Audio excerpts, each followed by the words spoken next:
12 ఏళ్ల పసిపాపపై జరిగిన ఘోరమైన అమానుషమైన చర్యను బీజేపీ తీవ్రంగా ఖండించింది. ఈ సందర్భంగా హైదరాబాద్లో బీజేపీ రాష్ట్ర కార్యాలయంలో జరిగిన మీడియా సమావేశంలో బీజేపీ రాష్ట్ర కోశాధికారి దేవకి వాసుదేవరావు మాట్లాడారు. ఇంత పెద్ద దుర్మార్గానికి ఒడిగట్టిన నిందితుడిని పోలీసులు ఇప్పటివరకు తమ కస్టడీలోకి తీసుకొని విచారణ ప్రారంభించకపోవడంపై వారు తీవ్ర ఆగ్రహం వ్యక్తం చేశారు. బాధిత బాలిక ప్రస్తుతం నిమ్స్ ఆసుపత్రిలో చికిత్స పొందుతుందని, ఆసుపత్రి యాజమాన్యం బాలిక ఆరోగ్య పరిస్థితిపై పూర్తిస్థాయి సమాచారాన్ని గోప్యంగా ఉంచడం పట్ల వారు ఆగ్రహం వ్యక్తం చేస్తున్నారు. దుర్మార్గమైన చర్య ఏంటంటే కనీసంగా ఇప్పటి వరకు కూడా ఆ నిందితుడిని మరి పోలీస్ కస్టడీలోకి తీసుకొని విచారణ మొదలుపెట్టిన దాఖలు లేదు. ఆ తల్లి మొన్న మేము హాస్పిటల్లో కలిస్తే అన్న ఒక మాట గుండెల్ని పిండి వేసింది.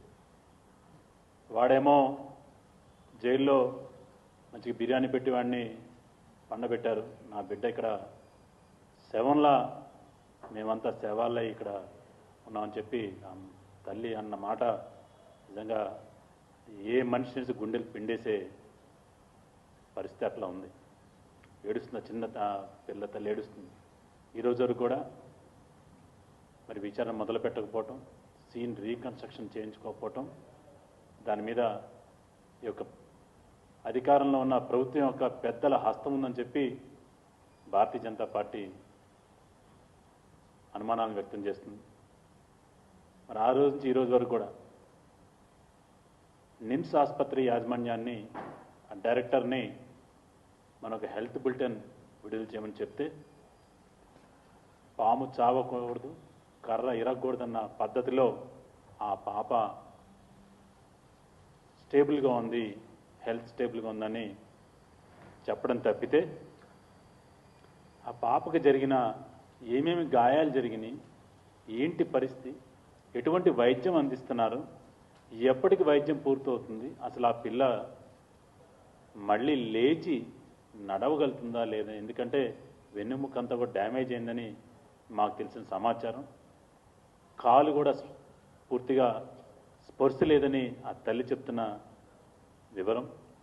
మరి ఇటువంటి పరిస్థితుల్లో మరి ప్రభుత్వానికి భయపడి నిమ్స్ డైరెక్టరు కేవలం అంటే కేవలం కంటి తుడుపు చర్యలాగా మరి భారతీయ జనతా పార్టీ పెద్దలు జాతీయ నాయకులు సుధాకర్ గారు మేమంతా కలిసి వెళ్ళి డిమాండ్ చేస్తే చిన్న ఒక హెల్త్ బులెటిన్ ఇవ్వడం జరిగింది.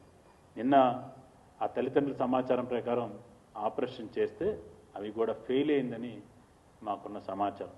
కానీ ఇప్పటికి కూడా ఆ యొక్క నిమ్స్ ప్రాపర్గా హెల్త్ బులెటిన్ ఏమేమి జరిగింది ఆ పాపకు అనేది ఇచ్చిన పరిస్థితి పాప అనుకోలేదు.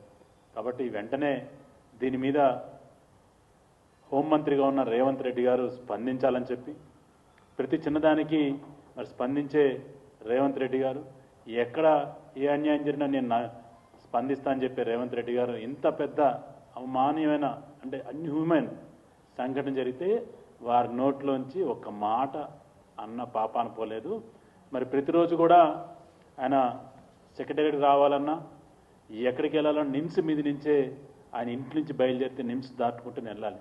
కానీ ఒక్క క్షణం కూడా ఆయన ఉండే కమాండ్ కంట్రోల్ దగ్గరికి కూడా ఇది దాదాపు 2-3 నిమిషాలు లేదా 5 నిమిషాలు వాళ్ళకు. అలాగే మరి రాహుల్ గాంధీ కూడా ప్రతి దాని మీద మాట్లాడుతున్నప్పుడు ఒక 12 ఏళ్ల పసి పాప మీద జరిగిన ఈ క్రూరమైన చర్యల్ని ఖండించే పరిస్థితి ఈ యొక్క రాష్ట్ర ప్రభుత్వానికి లేదు. ఇక ఇంతకంటే మించి మరి కమ్యూనిస్టులు అయితే మరి ఎక్కడ పోయారో అర్థం కావట్లేదు. అదేవిధంగా ఖమ్మంలో కూడా ఇంతకుముందు పాలస్తీనాలో ఎక్కడో మరి దాడులు జరిగితే అక్కడున్న ముస్లింల గురించి వారికి మద్దతు గురించి ఈ కమ్యూనిస్ట్ నాయకులందరూ కూడా పెద్ద ర్యాలీని తీసి పసిపిల్లల చేత ఆ యొక్క హిజబులతో మరి వేషాలు వేయించి చనిపోయిన పిల్లలాగా బొమ్మలా తయారు చేయించి వాళ్ళ మీద రక్తం అంతా ఉన్నట్టుగా ఆ విధమైన చేసిన అక్కడ హార్వెస్ట్ స్కూల్ రవిమార్తి గారు ఎటుపోయారో నాకు అర్థం కావటం లేదు. అదేవిధంగా అక్కడ ఉన్న స్కూల్స్ యాజమాన్యాలు ఏం చేస్తున్నారో అర్థం కావట్లేదు. కనీసం ఒక బయటకు వచ్చి గొంతెత్తి ఆ పాపకి ధైర్యంగా, ఆ తల్లిదండ్రులు ధైర్యంగా మళ్ళీ ఇంకొకరు